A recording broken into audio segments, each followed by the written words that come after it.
Bismillahirrahmanirrahim. Assalamualaikum warahmatullahi wabarakatuh. Ya, semua sang rektor.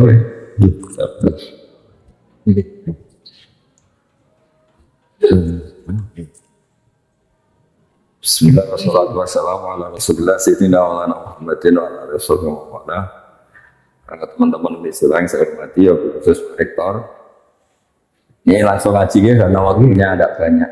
Jadi ini kitab-kitab yang saya baca ini, diantaranya itu ada penjelasan tentang musibah. Musibah itu dari kata sesuatu yang mengenai kamu. Kemudian identik dengan makna yang tidak menyenangkan. Sebetulnya kata musibah itu tidak harus yang menyusahkan. Apa saja mengenai kamu itu namanya musibah. Karena disebut ma'asobaka min hasanatin faminallah. Itu kan dari kata apa saja mengenai kamu, baik itu kebaikan juga namanya ma'asobaka. Makanya terusannya ayat wa ma'asobaka min sayyiatin. Jadi nah, kemudian orang itu karena nafsunya besar, kalau yang tidak dikehendaki itu dianggap problem. Ya, kalau yang tidak dikehendaki itu namanya problem. Kalau yang dikehendaki namanya nikmat. Ya, bahasa itu bahasa manusia. Kalau bahasanya Allah tidak tahu. Misalnya Anda jadi panitia ozon, malaikat penjaga ozon. Mungkin kalau nggak ada penerbangan itu mereka syukuran, karena nggak terganggu. Tapi kalau Anda pengusaha penerbangan ya nganggap ini musibah. Jadi kalau kamu nanti ketemu malaikat penjaga ozon, pemurnian lapisan ozon, kamu nganggap, oh ini susah, nggak ada penerbangan, pasti kamu disemprot. Kalau ngomong yang baik. Nah, begitu juga petani itu atau minta hujan, pas hujan deras, tanyakan bakul es. Nggak payu kan. Jadi di ilmu kitab-kitab yang saya baca, kata musibah, kata nikmat itu ada yang hakikat, ada yang menurut kita. Karena ya kalau Anda malaikat penjaga ozon, mungkin syukuran karena nggak ada penerbangan. Kalau Anda menteri bagian nangani tenaga kerja, tambah banyak pabrik, tambah senang karena menyerap tenaga kerja. Tapi kalau Anda mungkin menteri lingkungan hidup, oh ini banyak limbah, ini banyak usul. Nah kira-kira seperti itu mas gambaran hidup. Kalau Pak Jo jadi rektor, kata kroninya ya alhamdulillah, kata musuhnya ya ini musibah. Kalau tidak musibah. Jadi pola-pola sosial mau pemilihan ini. Artinya kalau kita pakai bahasa manusia kan selalu gitu, ada subjektivitas, ada nisbi, ada. Lalu gunanya ngaji sama kiai ya tadi orang dilatih pakai bahasanya Allah. Ya bahasanya Allah tadi ya kita tidak tahu persisnya ini nikmat apa musibah, tapi dibalik itu ada hikmahnya, itu sudah dekati bahasa ketuhanan karena apa? Ya, tidak mengklaim. Saya sering guyon, meskipun tuh guyon tapi tak ilmu nih. Misalnya tadi kamu ada pasangan nganten baru yang baru harmonisnya itu, orang mesti bilang alhamdulillah harmonis. Tanyakan ibunya, itu mulai lupa daratan, lupa ibunya, lupa keluarganya. Kalau harmonis punya sama istri itu pasti. Jadi kalau ada pasangan harmonis, tanyakan ibunya. Menantu jenengan baik enggak? Oh, ngurus ibu june tok lali wong tuwa. Atau tanyakan temannya. Saiki lali konco, saiki lali temen gitu karena saking mesranya sama. Nah, di semua segmen kehidupan itu seperti itu, Pak Bejo. Sehingga agama itu mengajarkan bahasa-bahasa sakral yang tidak lekang oleh waktu. Misalnya baca subhanallah, maha suci Allah, alhamdulillah, subhana rabbiyal azim. Karena bahasa manusia itu tidak pernah sempurna. Yang sempurna itu bahasa ajarannya Allah. Kalau itu kan permanen, keadaan apapun ya Allah itu maha suci. Keadaan apapun ya alhamdulillah. Keadaan apapun Allahu akbar. Sekali kamu kerana manusia itu ruwet. Tadi misalnya kalau sebuah negara itu makmur, makmurnya orang taat untuk ke masjid, makmurnya orang nakal, mesti ke tempat-tempat manusia. Jadi kalau kamu berdoa makmur, untuk siapa? Dan ukurannya dipakai untuk apa? Kamu dapat uang banyak, alhamdulillah. Kalau orang baik, uang banyak pikirannya ya untuk nafkahi anak istri, bangun masjid. Kalau orang nakal kan pikirannya macam-macam. Mungkin ingin judi, ingin bopeng siapa, atau untuk kepentingan. Ya di sini ini baiknya agama. Agama datang untuk manusia. Terus ada ketentuan halal haram, ketentuan melawan hawa nafsu, ketentuan mengelola nafsu, ketentuan meminimalkan nafsu. Nah tanpa itu bahasa-bahasa nikmat itu hakikatnya adab, karena nikmat yang mengarah ke untuk maksiat ya. Nah, itu pentingnya ngaji. Jadi orang akan ya tadi. Kalau kamu punya toko sedang laris-larisnya, tanyakan toko rivalnya. Saya ini sepi laris wae Pak. Toko pesaing. Iya. Tapi nanti yang sedang tidak laris jangan katakan terus jatuh, tidak juga baru kayak laris terus bergaya loro kabeh tak ibadah wae. Hal-hal seperti ini itu harus diperhatikan supaya orang itu menilai yang dialami tidak pakai ukuran nafsu tapi ukuran menurut Allah Subhanahu wa taala, ma'idallah. Jadi menilai, makanya disebut wal baqiyatu sholihat. Baqiyat itu sesuatu yang abadi, sholihat itu yang bagus. Makanya disebut kalimat thayyibah itu subhanallah bihamdi la ilaha illallah, itu kalimat itu permanen. Tapi kalau kalimat manusia itu tidak permanen. Tadi misalnya kamu bilang nasi itu penting karena makanan pokok. Tanyakan pakar diabetes. Oh, nasi itu mengandung gula, kalau orang dapat nggak boleh kan. Jadi selalu ada masalah. Sama, bisa melihat itu nikmat karena bisa melihat apa saja. Kamu mulai tersiksa punya istri jelek ya karena sering banyak melihat itu. Bahwa yang kamu punya itu paling tidak cantik tuh. Baru kayak sering apa? Melihat itu. Sama. Ada orang punya Innova itu senangnya bukan main. Itu mulai ada musibah, ada temannya sana main pakai Alphard, seruntuh deh. Gara-gara melihat Alphard terus kelihatan Innovanya itu jelek. Makanya guyonannya orang-orang haji itu, kalau haji kenapa kamu nangis? Semua orang tuh kok cantik karena melihat orang Pakistan, Turki yang jelek hanya istri saya. Biasa. Akhirnya ganti anak istrinya nangis. Kenapa kamu semua orang kok ganteng jelek? Suami saya. Di sini hebatnya agama. Ukuran mengelola nikmat itu la tamud dan na'inaika. Kamu jangan pernah melihat yang tidak milik kamu, karena awal ketidaksyukuran itu melihat. Jadi awal ketidaksyukuran itu karena melihat. La tamud dan na'inaika, jangan arahkan pandangan kamu ke hal-hal yang ya, tadi. Nah, direktur sudah syukur. Nanti kalau ketemu menteri terus dididing-didingi, dikandang-kandani, boleh kok jatah kamu itu. Betul. Jadi menteri pendidikan juga ya bisa ngatur rektor. Ini kalau ketemu presiden, bisa langsung doa ya. Nah, nanti jadi presiden juga ya. Tapi nanti kalau ada Indonesia ada nggak benernya, ada miskinnya juga mungkin salah-salahnya. Sebenarnya semuanya juga ada problem gitu. Nah, tapi kalau kita melihatnya dengan ketentuan Allah, rektor itu amanah, presiden itu amanah, menteri itu amanah. Saya pernah didatangin seorang menteri, juga pernah didatangin orang-orang top. Terus saya ini jabat top, ini gimana? Ya saya bilang, kalau itu mas'uliyah, tanggung jawab, maka itu ibadah. Jadi kalau kamu rofahiyah, dipakai hura-hura itu ya maksiat. Insya Allah tanggung jawab. Kalau tanggung jawab kan malah memperbesar ganjaran kan. Kalau kamu sebelum rektor kan kebaikan kamu terbatas di teman kos, teman relasi. Kalau jadi rektor kan satu uni sulat. Ya, makanya pernah ada seorang wali ditanya, kalau andai kan kamu punya doa satu untuk siapa? Untuk presiden. Kenapa ya? Kalau yang baik RT kan kebaikannya hanya satu RT. Kalau yang baik bupati hanya satu kabupaten. Kalau yang baik presiden satu negara. Jadi masyhur itu. Jadi ada seorang wali ditanya, kalau misalnya kamu levelnya RT, kalau kamu tak yang baik kan, ya namanya levelnya. Ya, makanya ada wali yang sangat luar biasa ditanya, andai kan kamu punya satu doa sosial, ya kalau doa pribadi kan tentu husnul khotimah. Kalau kamu punya jatah doa satu, doa sosial, kamu peruntukkan siapa? Untuk presiden. Kenapa? Sekali beliau baik, manfaatnya lebih luas kan? Ya ini punya jatah 21 duduk anak RT yang baik ya sudah ya kawasan itu aja. Baik. Pasti PRT. Ya, jadi artinya loyalitas agama ini pada negara, pada bangsa itu tidak diragukan lagi karena di Islam itu ada hukum sosial.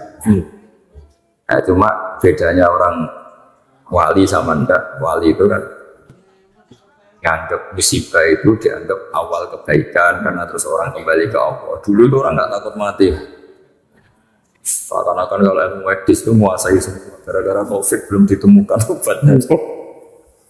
Banyak yang tawaduk.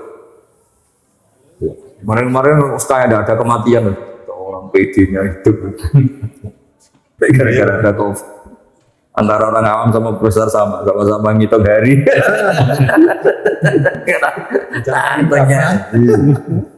Iya kan? Jadi selemah itu manusia ngadepin musibah. Pontang-panting semua negara katanya medisnya paling bagus kayak negara-negara maju juga pontang-panting sih.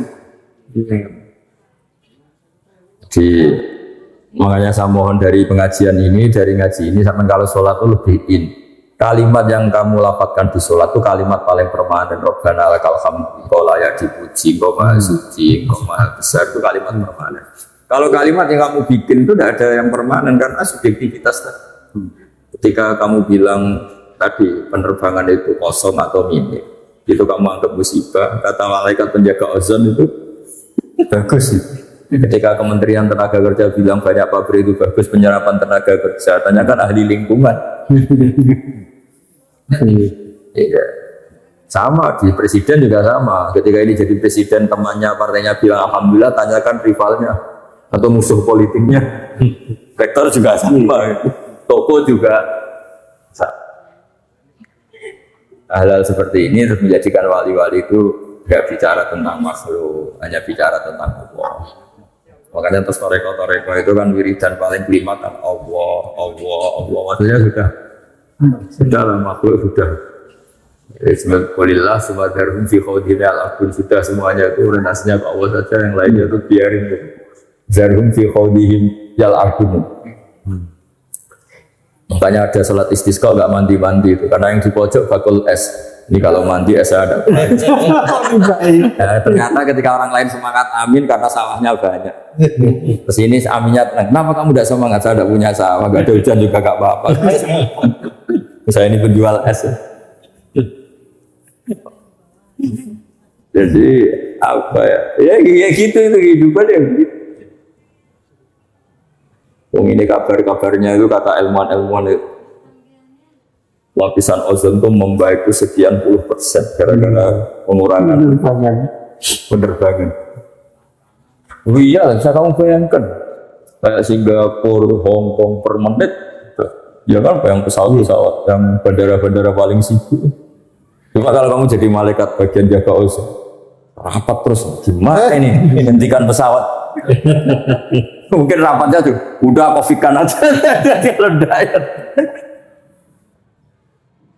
Ya meskipun itu guyon, tapi orang biar tahu lah kalau semua yang diciptakan Allah ada hikmahnya. Maksud saya itu ada.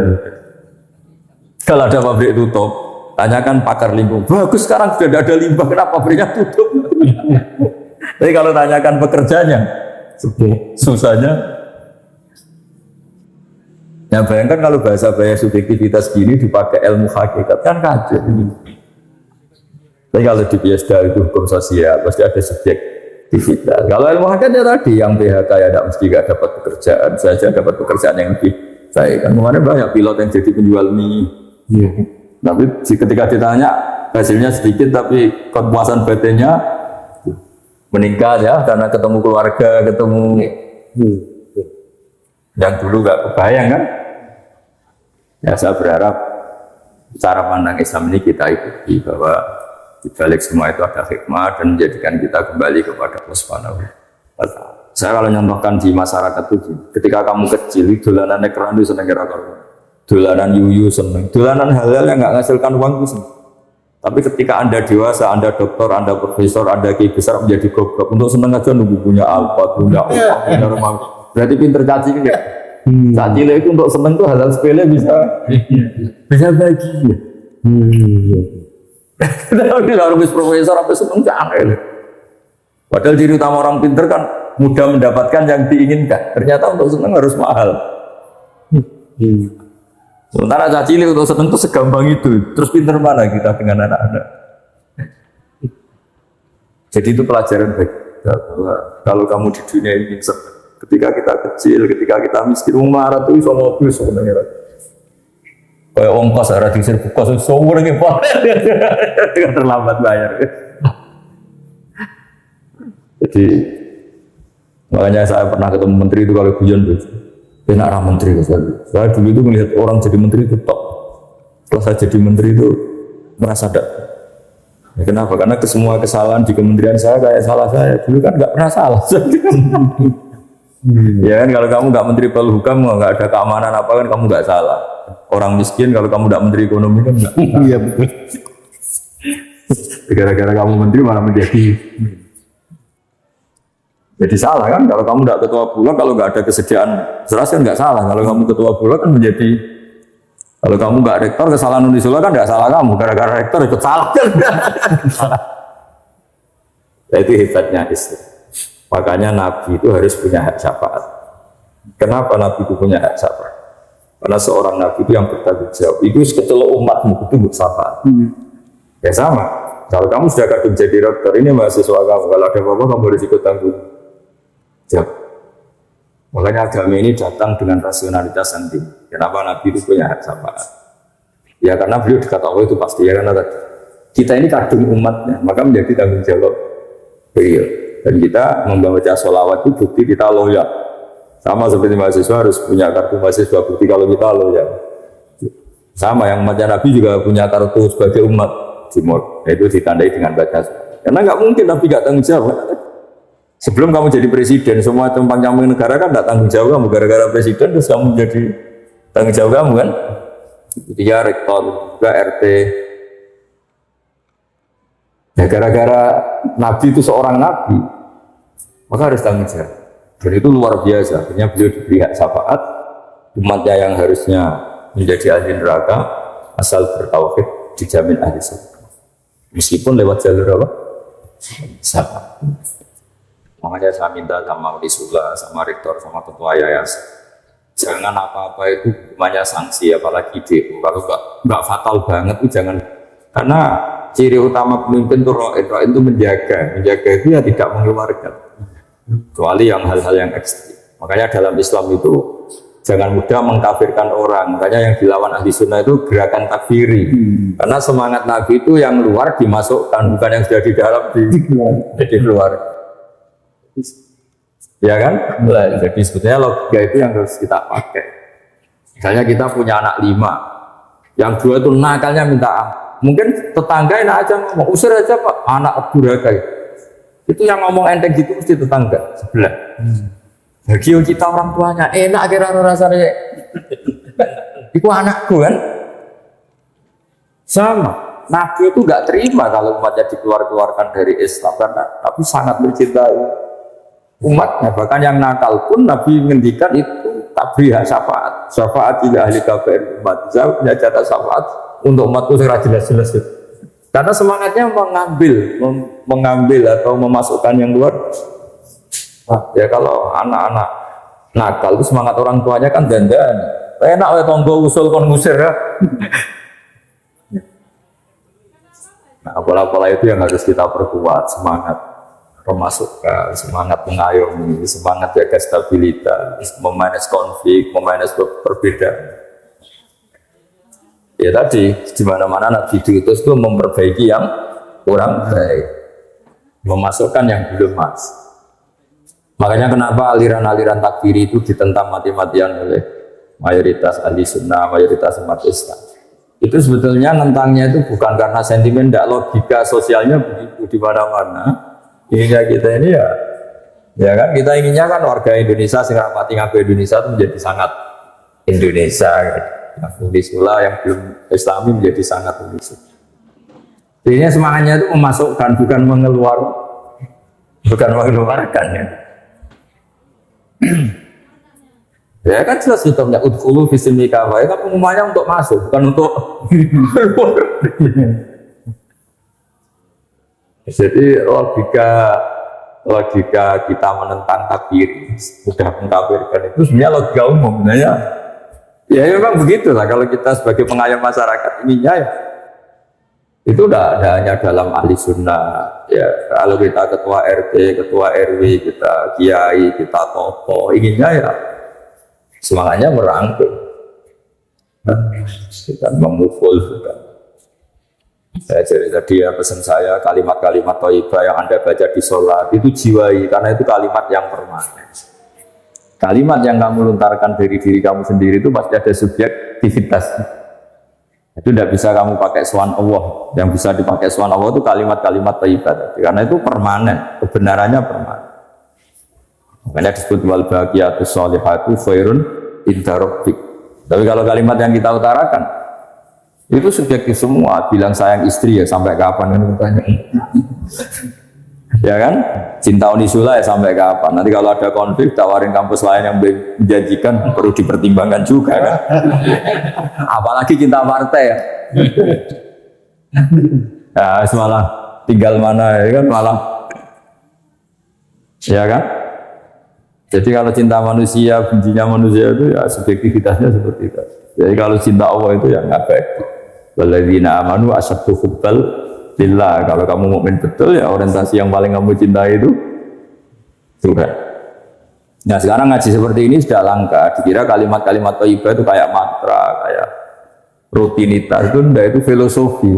Ya itu kalimat permanen yang bisa kamu tanggung jawabkan depan Allah itu ya Allahu Akbar kalimat.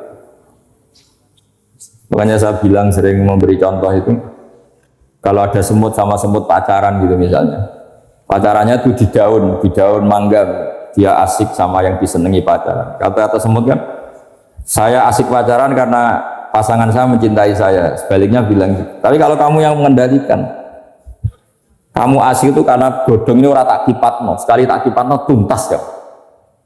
Yang sama ketika kita punya alpat nikmat, kumpul istri nikmat, makan nikmat, kata malaikat bagian gempa, kon gak mau turun sampai aku tak huyat. Tapi kita karena keterbatasan kita sebagai manusia nganggap makan nikmat itu karena makan sate dengan istri yang kita cintai. Tapi kalau malaikat bagian gempa, kuncinya di saya. Apapun nikmatnya yang kamu makan sekali tak goyak.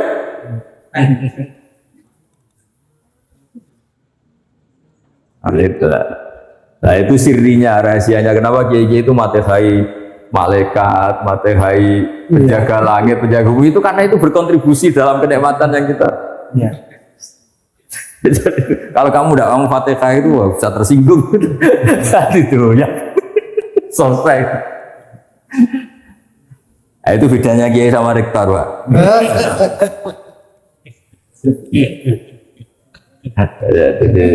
Jadi saya mohon semohon-mohonnya kalimat-kalimat thayyibah yang sering Anda baca di sholat, di luar sholat, itu patenkan di hati kamu bahwa kalimat itu yang permanen, aliyah nahya wa aliyah namut. Atas nama kalimat itu kamu berani hidup, wa aliyah namut. Atas nama kalimat itu juga kamu sampai ketemu Allah, wa aliyah nu'at insyaallahu minal amin. Dengan kalimat itu juga kalau ketemu Allah pakai itu. Jadi kamu ditanya Allah, bejo, kamu siapa? Mukmin Gusti. Aktivitas kamu bersaksi bahwa engkau ini ala kulli syai'in qadir. Kalau depan Allah, kamu siapa? Rektor Gusti. Mana kampusnya? Sudah berkiamat kan enggak ada kampus.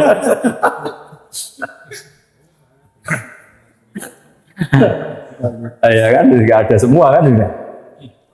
Jadi makanya disebut ma'indakum yanfadu wa ma'indallahi baq. Apa yang di sekeliling kamu bisa hilang, tapi kalau yang di terkait Allah itu akan apa? Makanya saya minta jenengan jadi rektor juga melihatnya untuk kemanfaatan agama. Ya, jadi siapa saja orientasinya itu agama. Saya sendiri itu sering tersiksa misalnya terganggu karena saya mungkin terkenal dianggap alim. Tapi kalau sudah ingat barokahnya terkenal, saya bisa menterkenalkan Allah dan Rasul lewat hukum-hukum yang ditulis para ulama. Bukan Allah yang Rasul menurut hukum yang ditulis orang-orang bodoh. Kan repotnya itu kan gitu kan. Semuanya orang ngatasnamakan Allah dan Rasul. Sementara dia tidak pernah ngaji. Pertanyaan cerdasnya kan gini. Bagaimana itu mewakili hukumnya Allah dan Rasul? Dia Quran aja tidak hafal, hadis. Pasti itu pendapatnya dia kan. Tapi kalau yang ngendikan Allah wa Rasul itu orang alim kan dia bacanya banyak. Itu kan menurut Unisula. Ternyata dia tidak tahu tata tertib di Unisula. Pasti menurut dia kan. Yang berhak bilang menurut Unisula ya kalau dia menguasai ADART Unisula kan kira-kira gitu. Menurut Indonesia ternyata dia ada orang yang ahli UD 45, ada ahli apa. Berarti menurut dia bukan menurut. Nah kira-kira gitu di dunia kiai kalau menurut Islam ternyata dia ada menguasai Quran, ada menguasai hadis. Menurut Islam atau menurut dia? Ya kira-kira gitu. Makanya saya senang kalau yang ngaji itu orang yang menguasai Quran dan hadis. Supaya menyampaikan pendapat Islam ya sesuai referensi dan bentukan Allah dan Rasul, karena bacanya banyak. Yang berhak ngomong saya ini Indonesia ya yang baca UD, baca ini itu Pancasila, supaya sangat Indonesia itu. Baca nggak mau, tahu-tahu menurut Islam yang mana? Dia nggak pernah. Makanya ada seorang kiai pidato tak tegur dia langsung istighfar. Orang kiai itu harus kalah, kalau nggak kaya nggak dihormati. Walhasil kiai itu suatu saat saya tak tanya, memangnya ada target dalam Islam untuk dihormati? Target dalam Islam itu ingin diridhoi Allah, wah aneh-aneh. Iya ya.